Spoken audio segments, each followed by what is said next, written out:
Depois de 7 anos vivendo de favor na minha casa, a minha nora e o meu filho ganharam 87 milhões na lotaria. No dia seguinte, ela atirou as minhas coisas pela janela e gritou: "Já não precisamos de caridade, vai morrer para um lar." Eu simplesmente respondi: "Leste o nome no bilhete da lotaria? Ainda bem que estás aqui.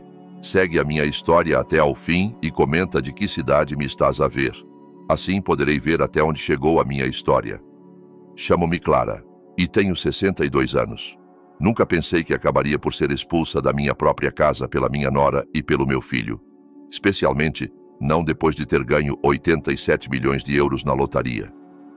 Era uma terça-feira de manhã quando ouvi os gritos da Tânia do resto do chão. Não era invulgar. A minha nora tinha o hábito de acordar de mau humor, mas desta vez havia algo diferente na sua voz. Algo que me fez ficar quieta no meu pequeno quarto do sótão, à espera. Lucas, acorda agora mesmo." A voz dela soava histérica, quase eufórica. Ouvi os passos pesados do meu filho a correr pelo corredor. Depois, um silêncio que me deixou nervosa. Depois vieram os gritos de alegria, de incredulidade. A Tânia guinchava como uma menina pequena e o Lucas repetia uma e outra vez: "Não pode ser real, não pode ser real." Espreitei pela escada e vi-os na cozinha. A Tânia tinha um bilhete de lotaria na mão, tremendo enquanto o Lucas verificava os números no telemóvel. As caras deles estavam vermelhas de emoção. 87 milhões! Gritava a Tânia. 87 milhões de euros! O meu coração parou. Aquele bilhete. Reconheci-o imediatamente. Era o que eu tinha comprado no dia anterior na loja da esquina, com os números que jogava há 20 anos. Os mesmos números que representavam as datas de nascimento da minha família. Tinha-o deixado em cima da mesa da cozinha depois de o comprar. "A mãe vai ficar louca quando souber", disse o Lucas, abraçando a Tânia. "A tua mãe não precisa de saber nada", respondeu a Tânia com um sorriso que me gelou o sangue. "Este bilhete é nosso. Encontrei-o aqui na mesa, nessa tarde. Quando desci para preparar o jantar, como sempre fazia, encontrei a Tânia a falar ao telefone com alguém do escritório da lotaria. Estava a dar todos os detalhes para reclamar o prêmio. Sim, o bilhete está em nome de... Bem, preciso de verificar isso primeiro. Ouvia dizer antes de desligar rapidamente quando me viu. Nos dias seguintes, a Tânia e o Lucas fizeram planos. Falavam de comprar uma mansão nova, carros de luxo, viagens pelo mundo. Eu continuava a cozinhar, a limpar e a cuidar dos meus netos de 8 e 10 anos enquanto eles sonhavam com a sua nova vida milionária. Mas algo tinha mudado na forma como a Tânia me olhava. Sempre tinha sido fria comigo, mas agora havia uma crueldade nova nos seus olhos, como se a minha presença a incomodasse mais do que nunca. Na sexta-feira de manhã, tudo mudou. Acordei com um ruído estranho. Eram as 6 da manhã e ouvia movimento no resto do chão. Quando desci para investigar, encontrei a Tânia a arrastar uma mala grande pelo corredor. "O que se passa?" perguntei. A Tânia nem olhou para mim. "Arruma as tuas coisas, Clara. Vais-te embora hoje." "Não entendi." "Como assim, vou-me embora?" "Já não precisamos da tua caridade", disse com um sorriso venenoso. "Somos milionários agora. Não precisamos que uma velha amarga viva à nossa custa na nossa casa." Senti como se me tivessem dado uma bofetada. "Esta é a minha casa, Tânia. Eu comprei-a. Vocês mudaram-se para aqui quando perderam o apartamento." "Era a tua casa", corrigiu-me. "Mas o Lucas e eu decidimos que é hora de procurares outro lugar. Há lares muito bonitos na cidade." Nesse momento, o Lucas apareceu na escada com uma expressão desconfortável, mas determinada. "Mãe", disse sem me olhar nos olhos, "a Tânia tem razão. Já somos adultos independentes. É hora de todos termos o nosso espaço." Não conseguia acreditar no que estava a ouvir. Depois de 7 anos a cuidar deles, a alimentá-los, a criar os filhos deles enquanto eles procuravam trabalho, estavam a expulsar-me como a um cão. "Mas Lucas, sou a tua mãe. Esta casa está em nome dos dois", interrompeu a Tânia. "E como somos a maioria, decidimos que te vás embora." A Tânia subiu ao meu quarto e começou a descer as minhas coisas. A minha roupa, as minhas fotos, os meus livros. Tudo ia sendo atirado pela janela do 2º andar, enquanto os vizinhos observavam o espetáculo. "Tânia, para!" gritava o Lucas, Mas ela não parou. Já não precisamos de caridade de ninguém, gritou aos vizinhos que se tinham assomado para ver o que se passava. Somos milionários. Esta senhora pode ir morrer para um lar. As palavras atravessaram-me como facas. Os meus netos choravam da janela, sem entenderem por que a avó estava a ser expulsa. O Lucas ficou parado à porta com as mãos nos bolsos, sem fazer nada para deter a sua esposa. Recolhi as minhas coisas do jardim da frente com toda a dignidade que consegui reunir. Os vizinhos murmuravam, e alguns aproximaram-se para me oferecer ajuda. Mas eu só queria sair dali o mais rápido possível. Enquanto subia as malas para o táxi que tinha chamado, a Tânia desceu para se despedir. Espero que aprendas a valorizar tudo o que fizemos por ti durante estes anos, disse-me com falsa doçura. Demos-te um teto quando não tinhas nada. Fiquei a olhá-la por um momento longo. Esta mulher que tinha chegado à minha família há 10 anos, que tinha visto como eu sacrificara tudo por eles, que sabia perfeitamente que eu tinha pago cada conta, cada refeição, cada capricho deles durante 7 anos. Tânia, disse-lhe finalmente enquanto fechava a porta do táxi. Leste o nome no bilhete? Vi como o seu sorriso se desvanecia por uma fração de segundo antes de recuperar a compostura. Não sei do que estás a falar, velha, respondeu-me, mas eu tinha visto aquele lampejo de confusão nos seus olhos. E enquanto o táxi se afastava daquilo que tinha sido a minha casa durante 7 anos, sorri pela primeira vez em muito tempo. Porque a Tânia acabava de cometer o erro mais grave da sua vida. O apartamento que encontrei nessa mesma tarde era deprimente. Um estúdio pequeno no segundo andar de um prédio velho, com uma mancha de umidade no teto e o cheiro constante a fritos do restaurante chinês de baixo. Mas era o único que podia permitir-me, com as minhas poucas poupanças. Sentei-me no único móvel que tinha, uma cadeira de plástico que a dona tinha deixado para trás, e pela primeira vez em anos, chorei, não de tristeza, mas de raiva. Raiva contra mim mesma por ter sido tão ingênua, por ter acreditado que o amor incondicional de uma mãe seria correspondido. Como tinha chegado até aqui? Tudo começou há 10 anos quando o Lucas me apresentou a Tânia. Ela tinha 25 anos então. Era bonita, carismática e parecia adorar o meu filho. Eu acabava de perder o meu marido Roberto, depois de 40 anos de casamento. E o Lucas era tudo o que me restava. No princípio, a Tânia era encantadora comigo. Chamava-me Mãe Clara e trazia-me flores quando vinha visitar-nos. Dizia que nunca tinha tido uma figura materna tão carinhosa. Eu derretia-me com as suas atenções. Depois de anos a sentir-me invisível, alguém finalmente parecia valorizar-me. Quando se casaram 2 anos depois de se conhecerem, a Tânia insistiu em que a cerimônia fosse pequena e econômica. Preferimos gastar o dinheiro na nossa lua de mel, explicou-me. Eu, como sempre, paguei tudo, o vestido, as flores, o pequeno banquete. Queria que o meu filho fosse feliz. Os problemas começaram subtilmente. A Tânia começou a fazer comentários sobre a minha casa. É muito grande para uma pessoa só, Mãe Clara. Não te sente sozinha aqui? Eu vivia numa casa de 2 pisos que o Roberto e eu tínhamos comprado quando o Lucas era pequeno. Tinha 3 quartos, um jardim bonito e estava num bom bairro. Às vezes confessei-lhe uma tarde enquanto tomávamos chá. Mas esta casa tem tantas memórias. As memórias não precisam de tanto espaço, respondeu-me com um sorriso. Podias vender esta casa e comprar algo mais pequeno, um apartamento bonito no centro. Eu não queria vender a minha casa, mas quando o Lucas perdeu o emprego 6 meses depois do casamento, e depois a Tânia foi despedida do seu trabalho no escritório de contabilidade por diferenças com o chefe, a situação mudou.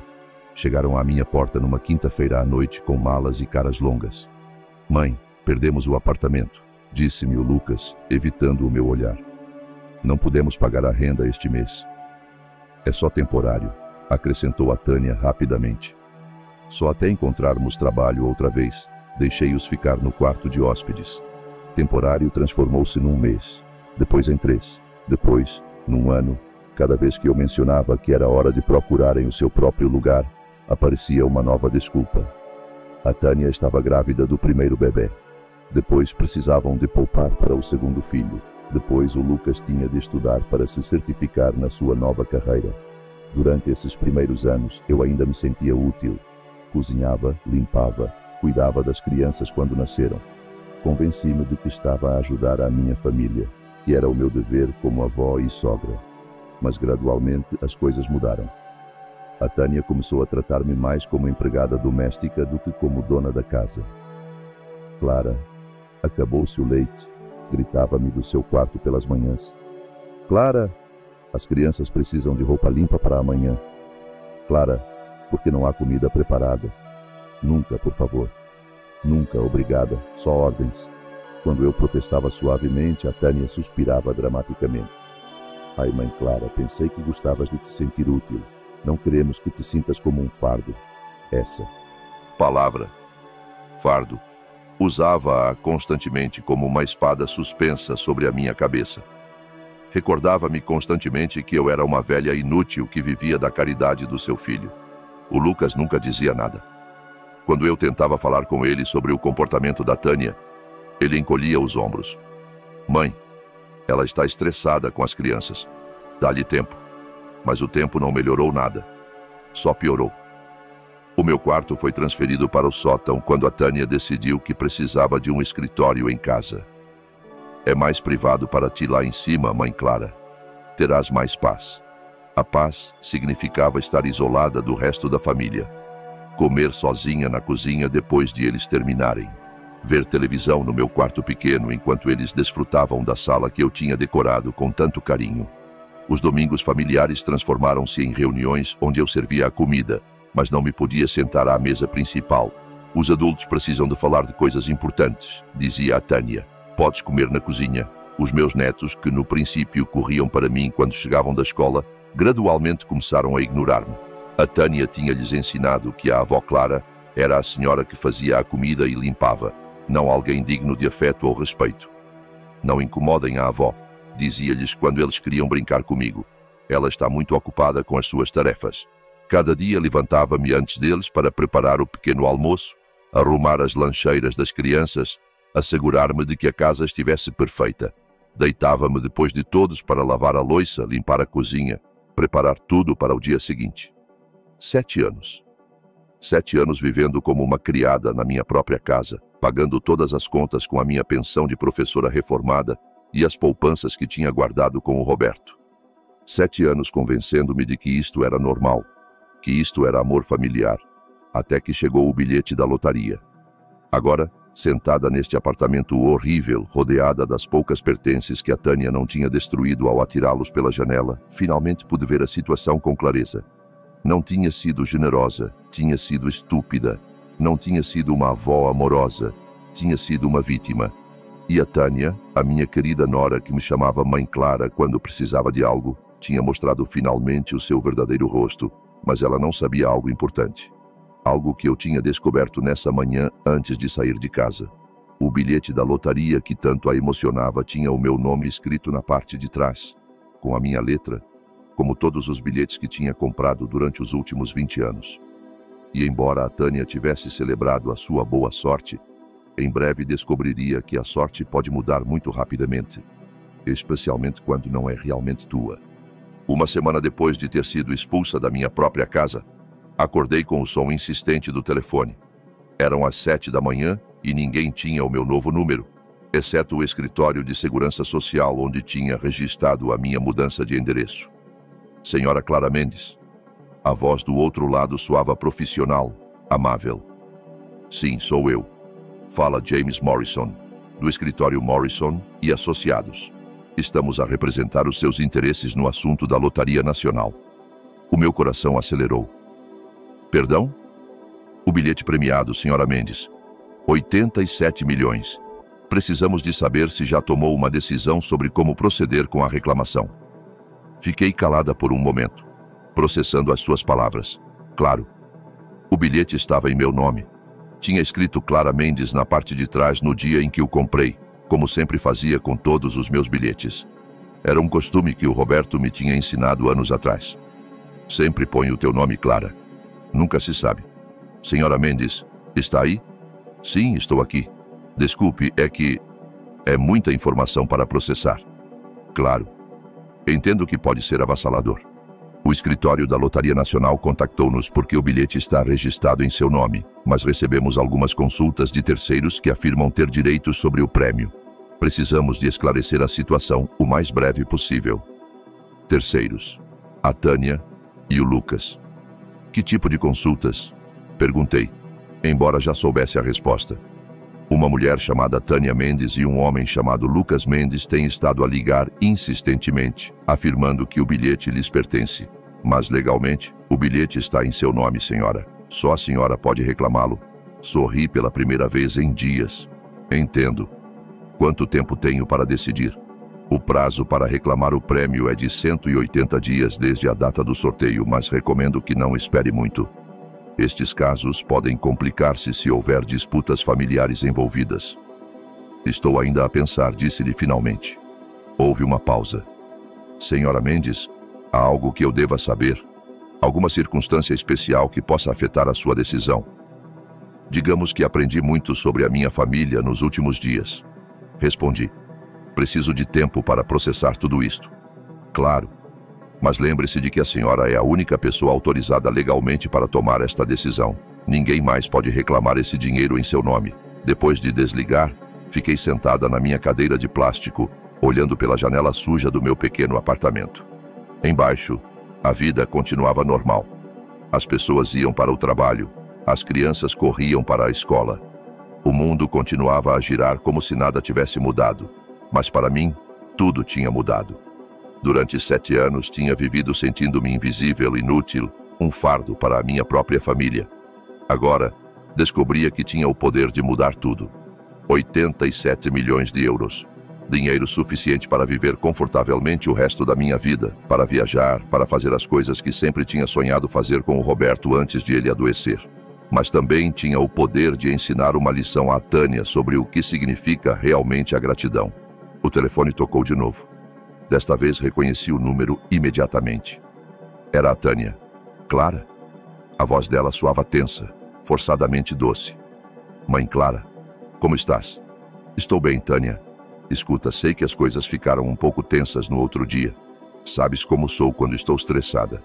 Mas queria falar contigo sobre algo importante. Estou a ouvir. É sobre o bilhete da lotaria, o que encontrei na mesa da cozinha. Houve uma pequena confusão com o escritório da lotaria. Parece que há um erro na papelada. Que tipo de erro? A Tânia fez uma pausa e pude ouvir como escolhia cuidadosamente as palavras. Bem, aparentemente alguém escreveu o teu nome no bilhete. Provavelmente foi um erro, não é? Quero dizer, tu nunca compras bilhetes de lotaria. Mentirosa. Durante anos tinha visto como eu comprava os meus bilhetes todas as semanas na mesma loja. Os mesmos números. Sempre. Ah, sim? Respondi com voz neutra. Sim, deve ter sido algum mal-entendido. Talvez alguém na loja se tenha enganado. O caso é que precisamos que venhas ao escritório da lotaria conosco para esclarecer tudo. Só precisas de assinar um papel dizendo que o bilhete não é teu. O descaramento era impressionante. Depois de me expulsarem de casa, de me humilharem frente aos vizinhos, de me tratarem como lixo durante anos, agora ligava-me como se nada tivesse acontecido. Como se pudéssemos resolver isto com uma conversa amigável. Não posso fazer isso, Tânia. Como assim? Não podes? Clara, ser razoável. Nós somos os que encontramos o bilhete. Nós somos os que verificamos os números. O prêmio é nosso. O bilhete está em meu nome por uma razão. A voz dela mudou imediatamente. A doçura falsa desapareceu, substituída pela frieza que eu conhecia bem. Clara, não. Sejas ridícula. Tu não tens direito a esse dinheiro. Viveste à nossa custa durante 7 anos. Nós mantivemos-te. Demos-te um teto, comida. É o mínimo que podes fazer para nos pagar. A ironia era tão grande que quase me ri. Mantiveram-me. Tânia. Eu paguei cada conta dessa casa durante 7 anos. A comida que comiam, a eletricidade que usavam, a água, o gás, tudo saiu da minha pensão. Isso é diferente. Tu escolheste fazer isso. Como tu escolheste expulsar-me para a rua. Silêncio. Depois, a voz dela tornou-se venenosa. Se não cooperares, Clara, isto vai ficar muito feio. Temos advogados. Podemos provar que o bilhete foi comprado com dinheiro da casa, dinheiro que o Lucas e eu também pusemos. Era incrível. Até neste momento continuava a mentir.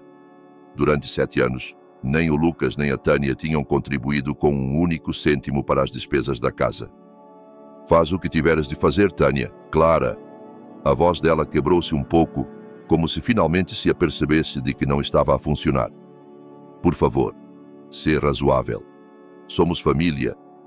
Família? A palavra saiu-me com mais amargura do que pretendia.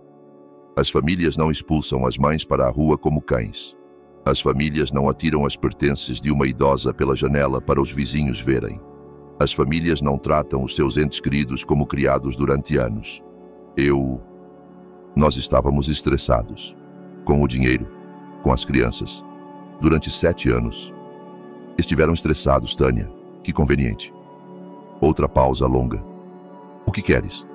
Perguntou finalmente. Dinheiro? Uma desculpa? Uma parte do prêmio? Podemos chegar a um acordo? Leste o nome no bilhete, Tânia? Perguntei, repetindo a mesma pergunta que lhe tinha feito uma semana antes. O que é que isso tem a ver com alguma coisa? Responde-me. Um silêncio tenso estendeu-se entre nós. Finalmente a Tânia falou com voz pequena. Sim, li o teu nome. E quando o leste? Outra pausa. Mais longa desta vez. No dia em que o encontrei. E mesmo assim assumiste que era teu. Não respondeu. Tânia? Pensei que talvez o tivesses comprado para nós, como presente ou algo assim. Mais mentiras. Mas pelo menos agora tinha admitido que sabia que o bilhete tinha o meu nome desde o princípio. Preciso de tempo para pensar, disse-lhe finalmente. Tempo para pensar no quê? Clara, esse dinheiro pode mudar as nossas vidas. As crianças poderiam ir para as melhores escolas. O Lucas poderia abrir o seu próprio negócio. Podíamos comprar uma casa grande onde todos coubéssemos confortavelmente, incluindo eu, suponho. Bem, sim, claro. Podíamos ter uma casa com uma suíte separada para ti. A tua própria entrada, a tua própria cozinha pequena, como uma casinha para cães no quintal. Que generosa. Vou desligar agora, Tânia. Clara, espera. O quê? Vais reclamar o prêmio? Sorri, embora ela não pudesse ver-me. Como te disse, preciso de tempo para pensar. E desliguei. Nessa noite, pela primeira vez em anos, dormi profundamente. Sonhei com o Roberto, com os planos que tínhamos feito para a nossa reforma antes de o cancro o levar. Sonhei com viagens que nunca fizemos, com a casa junto ao mar que sempre tínhamos querido comprar, com os livros que ele queria escrever e que eu queria ler. Quando acordei, soube exatamente o que ia fazer. É hora de que vos confesse algo que tenho estado a guardar durante todo este tempo. Algo que muda completamente esta história. Eu sabia. Desde o momento em que ouvi a Tânia gritar de alegria nessa manhã, desde o instante em que a via segurar o meu bilhete de lotaria nas mãos, eu sabia exatamente o que se passava. E decidi não dizer nada. Por quê? Porque depois de 7 anos a ser tratada como uma criada na minha própria casa, depois de 7 anos de humilhações silenciosas e desprezos disfarçados de carinho familiar, eu queria ver até onde eram capazes de chegar. Queria ver se o meu filho, o menino que tinha criado com tanto amor, teria a decência de se defender quando a esposa decidisse expulsar-me para a rua. Queria ver se havia algo de humanidade restante nessas pessoas que se chamavam a minha família. A resposta, como já sabem, foi não. Mas deixem-me contar-vos como cheguei realmente a comprar esse bilhete, porque há detalhes que não vos disse. Na segunda-feira anterior, o dia antes de comprar o bilhete vencedor, algo tinha acontecido que me tinha partido o coração completamente. Era o aniversário da minha neta Emma, a mais velha. Fazia 10 anos. Durante semanas, tinha estado a poupar da minha pequena pensão para lhe comprar uma bicicleta rosa que tinha visto na montra de uma loja. Uma bicicleta preciosa que custava 200 euros, quase tudo o que me restava depois de pagar a minha parte das contas da casa. Nessa manhã, desci cedo para decorar a cozinha com balões e preparei o pequeno almoço favorito dela, panquecas com morangos e natas. Tinha embrulhado a bicicleta com papel dourado e tinha-a escondido na garagem. Quando a Emma desceu para o pequeno almoço, correu para mim emocionada. Avó Clara, é o meu aniversário. Eu sei, meu amor, disse-lhe, abraçando-a forte. Tenho uma surpresa muito especial para ti. Mas antes de poder dizer mais, a Tânia apareceu na cozinha. Emma, vem aqui. O pai e eu temos de falar contigo sobre o teu aniversário. A minha neta correu para a mãe e eu fiquei a preparar as panquecas, ouvindo a conversa. Meu amor, o teu pai e eu decidimos que é importante que aprendas sobre a responsabilidade e o valor do dinheiro, disse a Tânia com essa voz doce que usava quando queria soar como uma mãe sábia. Por isso, este ano, em vez de presentes caros, vamos celebrar de uma maneira mais modesta. O meu coração afundou-se. Sabia exatamente para onde isto ia. Mas, mamã, não vou ter presentes. Claro que sim, amor. A avó Clara seguramente te comprou algo bonito. Não é, Clara? Virei-me para elas, com a espátula ainda na mão.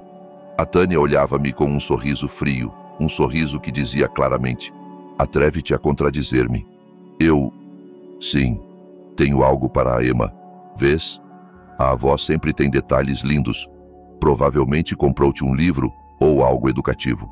A Emma olhou para mim com esses olhos grandes e esperançosos. Durante semanas tinha me falado da bicicleta, de como todas as amigas tinham bicicletas e ela era a única que não. Tinha me prometido que a cuidaria, que aprenderia a andar sem rodinhas, que seria a menina mais responsável do mundo. Na verdade, disse, reunindo coragem, comprei-lhe uma bicicleta. O sorriso da Tânia desvaneceu instantaneamente. Uma bicicleta? A voz dela tornou-se cortante. Clara, falamos disto. A Emma não está pronta para uma bicicleta. Mas, mamã, eu sempre quis uma bicicleta. A Emma saltava de emoção. Emma, vai para o teu quarto. Os adultos precisam de falar. Quando a minha neta se foi, a Tânia aproximou-se de mim. A voz dela era um sussurro venenoso. Como te atreves? É o aniversário dela, Tânia. Só queria fazê-la feliz. Fazê-la feliz. Ou fazer com que o Lucas e eu pareçamos os pais maus porque não lhe compramos presentes caros. Não era a minha intenção. Sempre é a tua intenção, Clara. Sempre a tentar ser a avó favorita, a que mima, a que compra o carinho das crianças. As palavras dela doeram-me mais do que esperava. Durante anos, o único que me tinha mantido sã nessa casa era o amor dos meus netos. Era o único genuíno que restava. Devolve a bicicleta, ordenou-me. O quê? Devolve a bicicleta à loja. A Emma não a vai receber. Mas já a comprei. Já está aqui. Não me interessa. Devolve-a. E não te atrevas a comprar-lhe algo assim sem me consultar primeiro. Fiquei ali parada, sentindo como o meu coração se partia em pedaços pequenos. Não pelo dinheiro perdido, mas porque me apercebi de que a Tânia estava disposta a arruinar a felicidade da própria filha só para me magoar a mim. E o que digo a Emma? Diz-lhe que mudaste de ideias, que decidiste que era melhor ensinar-lhe uma lição sobre não esperar coisas materiais. Nessa tarde, tive de dizer à minha neta que não haveria bicicleta. Vi como a carinha dela se enchia de confusão e decepção. Vi como tentava não chorar para não fazer a avó sentir-se mal. Está bem, avó Clara, disse-me com uma vozinha quebrada. Eu entendo. Mas eu sabia que não entendia. Como poderia uma menina de 10 anos entender que a mãe tinha usado o seu aniversário como campo de batalha para magoar a avó? Nessa noite, depois de devolver a bicicleta à loja e recuperar o meu dinheiro, caminhei até a loja da esquina e comprei um bilhete de lotaria. Não porque acreditasse que ia ganhar algo. Tinha-os comprado durante anos e nunca tinha ganho mais do que 5 ou 10 euros ocasionalmente. Comprei-o porque estava cansada. Cansada de ser humilhada. Cansada de que pisoteassem o meu amor. Cansada de viver como prisioneira na minha própria casa. Comprei esse bilhete como uma espécie de oração desesperada ao universo. Por favor, dá-me uma saída disto. Escrevi o meu nome na parte de trás, como sempre fazia. Os mesmos números que jogava há 20 anos. As datas de nascimento do Roberto, do Lucas, dos meus netos e a minha. Números que representavam as pessoas que tinha amado incondicionalmente. Deixei-o em cima da mesa da cozinha nessa noite, junto com o recibo de compra, como sempre fazia. Era o meu costume. O Roberto tinha me ensinado a ser organizada com essas coisas. Sempre guarda os recibos, Clara, e sempre põe o teu nome nos teus bilhetes. Na manhã seguinte, quando ouvi os gritos da Tânia, quando vi como ela assumia imediatamente que o bilhete vencedor era dela, tomei uma decisão. Ia deixar que ela acreditasse que tinha ganho.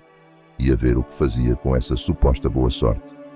Ia descobrir que tipo de pessoas eram realmente quando pensassem que já não precisavam de fingir que me queriam. E durante uma semana observei-os. Ouvi-os fazer planos para gastar dinheiro que não era deles. Vi-os celebrar uma vitória que tinha sido construída às minhas custas. Observei-os enquanto decidiam que a pessoa que tinha pago pela comida deles, pelo teto, pelo conforto durante 7 anos, já não merecia nem sequer um lugar à sua mesa. Mas o que mais me doeu foi ver o Lucas, o meu filho, o menino que tinha criado para ser honesto, trabalhador, compassivo. Vi-o ficar calado enquanto a esposa me humilhava. Vi-o assentir quando ela disse que era hora de me ir embora. Vi-o recolher as minhas coisas do jardim sem dizer uma palavra em minha defesa. Nesse momento, sentada no táxi, afastando-me da casa onde tinha criado o meu filho, onde tinha cuidado dos meus netos, onde tinha investido 7 anos da minha vida a tentar manter esta família unida, soube que o meu experimento tinha terminado. Tinha descoberto exatamente quem eram estas pessoas, e agora era hora de que eles descobrissem quem eu era realmente. Nessa noite, no meu apartamento horrível, tirei o recibo de compra do bilhete de lotaria. Estava amarrotado, mas ainda legível. A data, a hora, a loja, a minha assinatura no fundo da página. Toda a evidência que precisava para provar que o bilhete era meu, mas não ia usá-la ainda. Primeiro, queria ver até onde estavam dispostos a chegar para ficar com algo que não era deles. Queria ver se tinham alguma gota de consciência restante, algum momento de dúvida onde pensassem: espera, talvez isto não esteja bem, porque se havia algo que o Roberto sempre me tinha ensinado, era isto. Clara, antes de tomares decisões importantes, dá sempre às pessoas a oportunidade de fazerem o correto. Alguns vão surpreender-te. Por isso esperei e observei, e dei-lhes todas as oportunidades do mundo para demonstrarem que mereciam o meu perdão. Mas como já viram na chamada com a Tânia, como veriam nos dias que se seguiram, estas pessoas não tinham intenção de fazer o correto. Tinham intenção de tomar tudo o que pudessem e destruir quem se interpusesse no seu caminho, mesmo que essa pessoa fosse a mãe e a avó, que tinha sacrificado tudo por eles. Era hora de que aprendessem uma lição que lhes deveria ter ensinado há muito tempo.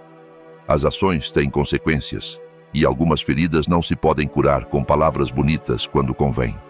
Os dias seguintes foram como ver um castelo de cartas desabar em câmara lenta. Do meu pequeno apartamento, observava tudo desenrolar-se exatamente como tinha imaginado. A Tânia e o Lucas tinham começado a gastar o dinheiro antes de estar oficialmente nas mãos deles. A arrogância tinha-os cegado completamente. Na quinta-feira de manhã, 2 dias depois da minha conversa telefônica com a Tânia, recebi uma chamada da minha vizinha de toda a vida, Margarida. Clara, tens de ver o que se passa na tua antiga casa, disse-me com voz emocionada.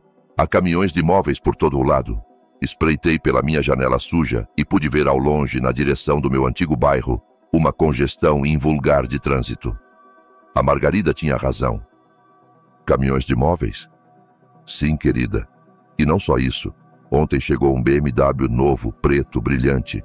E esta manhã cedo vi um Mercedes na entrada. A Tânia andava pelo jardim da frente como se fosse a rainha do bairro. A Margarida tinha sido a minha amiga durante 15 anos. Ela tinha visto como me tratavam na minha própria casa. E embora nunca dissesse nada diretamente, sempre sentira a sua desaprovação silenciosa pela situação. Como se veem o Lucas e as crianças? As crianças parecem confusas, honestamente. A Emma perguntou por ti ontem, quando a via sair da escola. Disse-lhe que estavas bem, mas parecia triste. A Margarida fez uma pausa. O Lucas parece, não sei como descrevê-lo, desconfortável, como se soubesse que algo não está bem, mas não se atrevesse a admiti-lo. Era exatamente o que tinha esperado. O Lucas sempre tinha sido fraco quando se tratava de confrontar a Tânia, mas não era completamente estúpido. Tinha de haver uma parte dele que sabia que isto estava mal. E a Tânia? A Margarida soltou uma risadinha amarga. Essa mulher está a agir como se tivesse descoberto ouro. Ontem via no supermercado, a comprar champanhe caro e a contar a quem quisesse ouvir sobre a sua incrível boa sorte. Disse que finalmente poderiam viver como mereciam. As palavras deram-me náuseas. Margarida, podes fazer-me um favor? Claro, querida. O que precisares. Podes manter-me informada do que se passa? Só por uns dias mais. A Margarida não me perguntou porquê. Ela conhecia a minha família, conhecia a situação, sabia que algo grande se passava. Claro, Clara.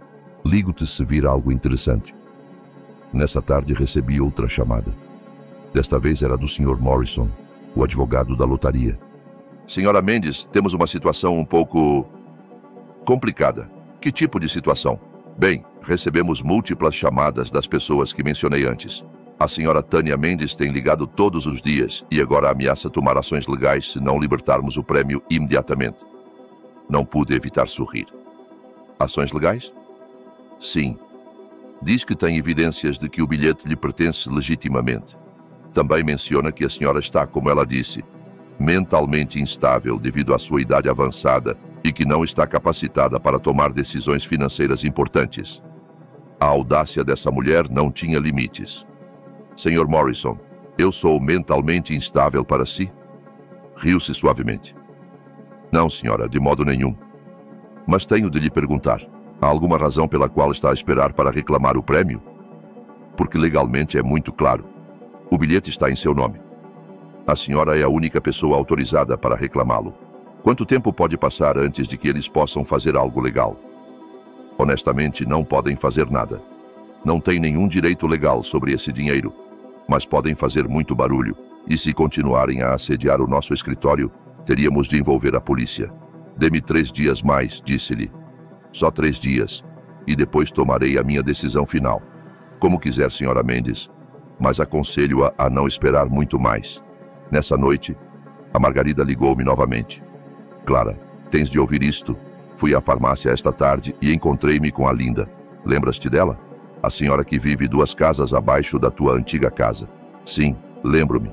Bem, contou-me que ontem à noite ouviu uma discussão terrível vinda da tua casa. O Lucas e a Tânia aos gritos. Algo sobre dinheiro e papéis e o escritório da lotaria. O meu coração acelerou. O que mais disse? A Linda diz que o Lucas soava desesperado. Gritava algo sobre isto não está bem e temos de ligar à mãe. Mas a Tânia gritava-lhe de volta, dizendo-lhe para não ser fraco, que o dinheiro era deles por direito. Por direito. Como se 7 anos de abuso e exploração lhes dessem direito a roubar o meu bilhete de lotaria. E como terminou? A Linda diz que a Tânia gritou algo ao Lucas sobre não arruinar isto para a família, e depois tudo ficou em silêncio. Na sexta-feira de manhã, o telefone tocou às 6h30. Era o Lucas. Mãe. A voz dele soava quebrada, desesperada. Precisamos de falar. Olá, Lucas. Mãe, por favor, há um problema com o bilhete da lotaria. O escritório diz que está em teu nome. Mãe, compraste tu o bilhete? Finalmente. Depois de 2 semanas, o meu filho finalmente me fazia a pergunta correta. Sim, Lucas. Comprei o bilhete. Silêncio. Um silêncio longo e pesado. Por que não disseste nada? Por que não me perguntaste nada? Mais silêncio. Mãe, isto é um desastre. Nós já gastamos dinheiro. Compramos coisas. A Tânia comprou um carro novo. Compramos móveis. Dissemos às crianças que íamos mudar-nos para uma casa maior. E o dinheiro não está na nossa conta.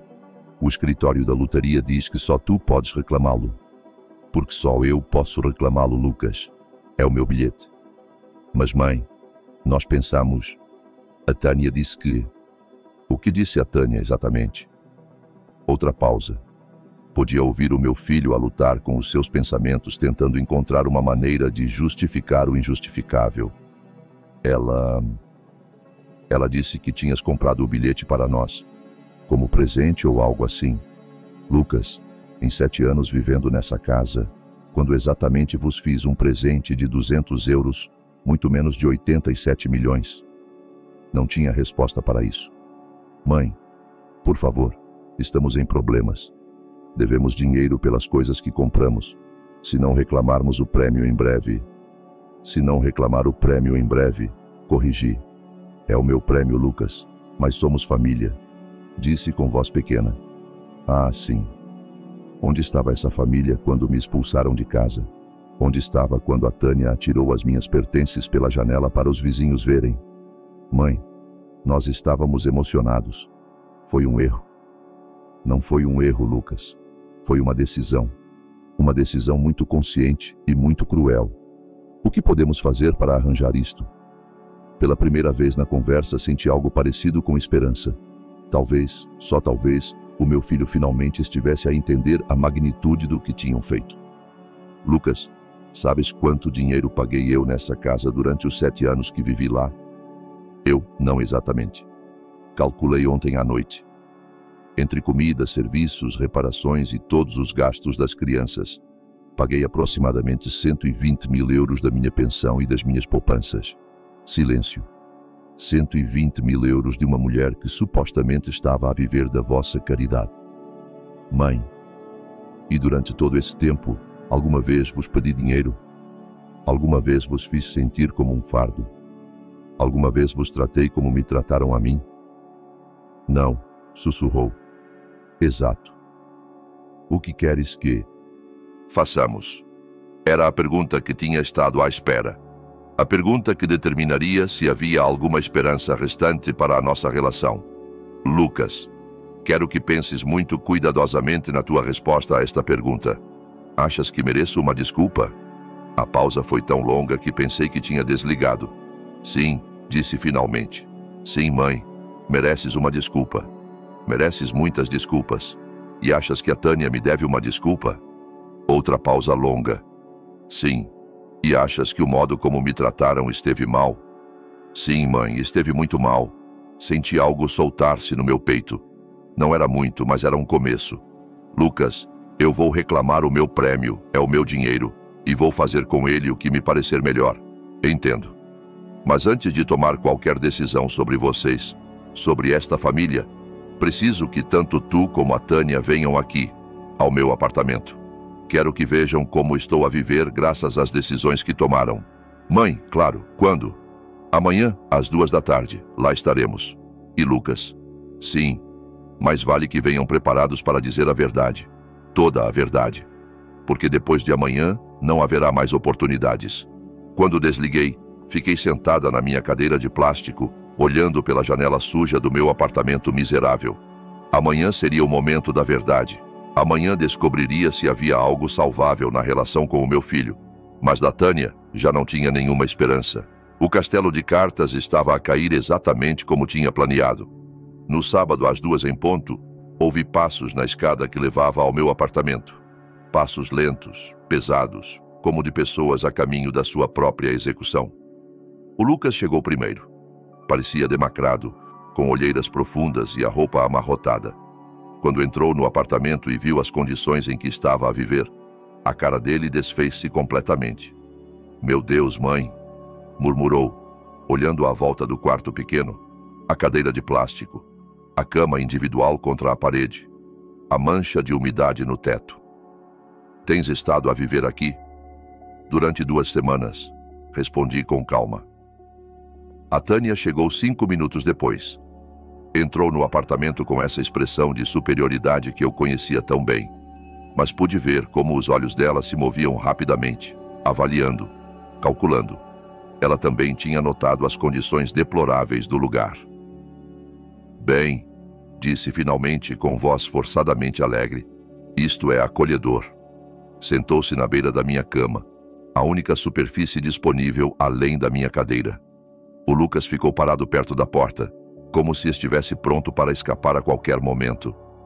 Quero que saibam, comecei, que ontem à tarde fui ao escritório da lotaria e reclamei o meu prêmio. A cara da Tânia iluminou-se imediatamente. Perfeito. Quando podemos ir ao banco para... O dinheiro está na minha conta.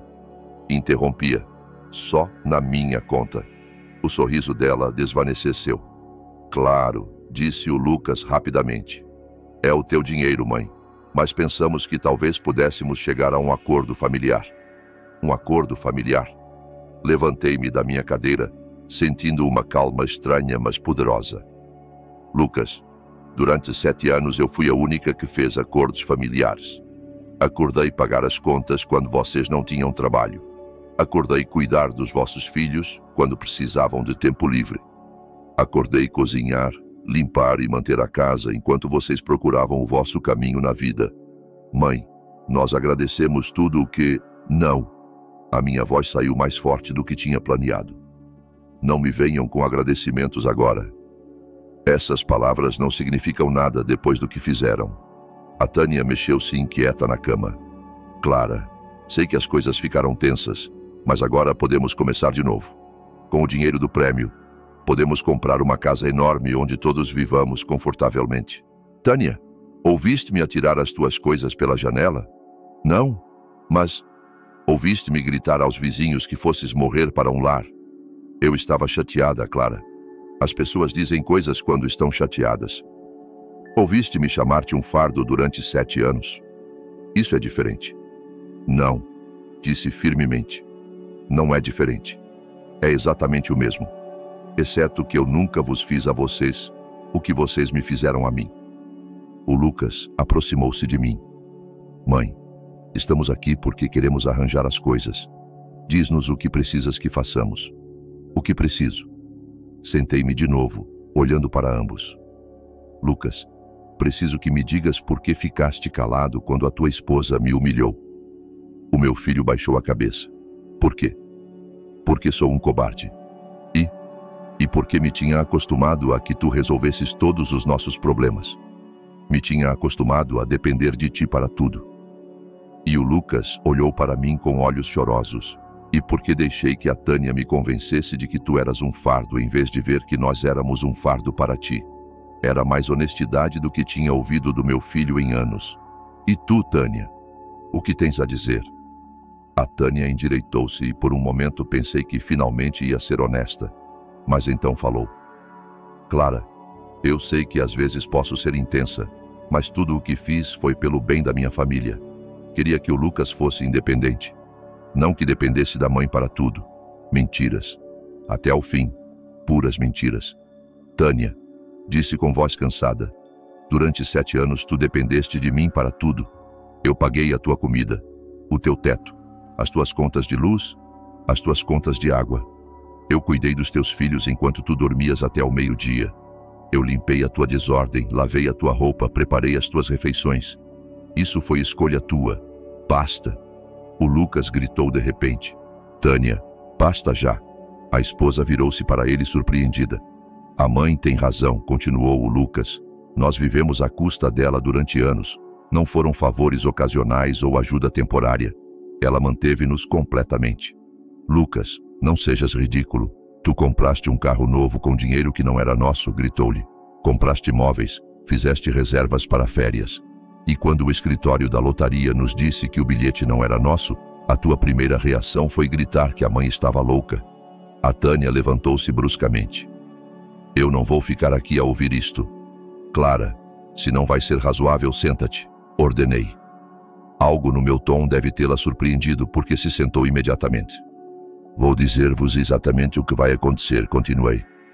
Eu vou mudar-me deste lugar horrível. Vou comprar uma casa bonita, num lugar tranquilo, longe daqui. Vi como os olhos da Tânia se iluminaram novamente. Ainda pensava que ia convidá-los. Lucas, disse, virando-me para o meu filho. Se quiseres ter algum tipo de relação comigo no futuro, vais ter de conquistá-la. Não com palavras, mas com ações. Durante anos. Farei o que for necessário, mãe. Começando por isto, vou dar-te dinheiro para pagar as dívidas que acumularam com as vossas compras estúpidas. Não porque eu mereças, mas porque não quero que os meus netos sofram pelas decisões dos pais. O Lucas começou a chorar. Obrigado, mãe. Obrigado. Mas continuei. Esse dinheiro vem com condições. Número 1. Tu e a Tânia vão divorciar-se.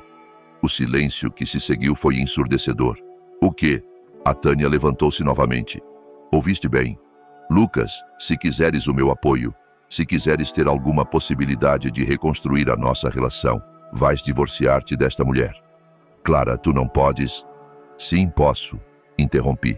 É o meu dinheiro, e estas são as minhas condições. Mãe, disse o Lucas com voz trêmula, ela é a minha esposa, a mãe dos meus filhos. E eu, o que sou, Lucas? O meu filho ficou calado. Durante 10 anos, A Tânia tratou-me como lixo, humilhou-me, usou-me, manipulou-me, e tu deixaste-a fazer tudo isso. Se continuarem casados, significa que escolhes estar com alguém que abusa da tua mãe. Mas as crianças estarão melhor sem uma mãe que as está a criar para não respeitarem a avó. Tu podes ser um bom pai sozinho, Lucas, mas não podes ser um bom filho enquanto estiveres casado com ela. A Tânia estava furiosa. Isto é chantagem emocional. Não podes destruir um casamento só porque tens dinheiro. Não estou a destruir nada, Tânia. Vocês destruíram o casamento no dia em que decidiram expulsar-me de casa. Vocês destruíram esta família no dia em que escolheram a ganância em vez do amor. Lucas. A Tânia virou-se para o marido. Diz algo. Não podes deixar que ela faça isto. O Lucas olhou para nós as duas e, pela primeira vez em anos, viu o homem que tinha criado. Vi força nos olhos dele. Determinação. Tânia, disse lentamente. A mãe tem razão. O quê? Tu foste cruel com ela. Durante anos. Eu permiti-o porque era mais fácil do que confrontar-te, mas esteve mal. Lucas quer o divórcio, Tânia. A minha nora olhou para nós os dois como se fôssemos estranhos, como se não conseguisse entender como tinha perdido o controle da situação. Isto não vai acabar aqui, disse finalmente. Vou lutar pela custódia. Vou lutar pela metade de tudo o que tivermos. Luta tudo o que quiseres, respondi com calma. Mas faz isso sem o meu dinheiro. A Tânia saiu do apartamento batendo com a porta. O Lucas e eu ficamos em silêncio durante vários minutos. A sério que me vais ajudar, mãe? Perguntou finalmente. Vou ajudar-te a seres o homem que criei. Vou ajudar-te a seres um bom pai para os teus filhos, mas nunca mais vou permitir que alguém me trate como me trataram vocês. 6 meses depois, estava sentada na varanda da minha nova casa. Uma casa pequena, mas bonita, perto da costa, vendo o pôr do sol. O Lucas vinha visitar-me a cada 2 semanas com as crianças.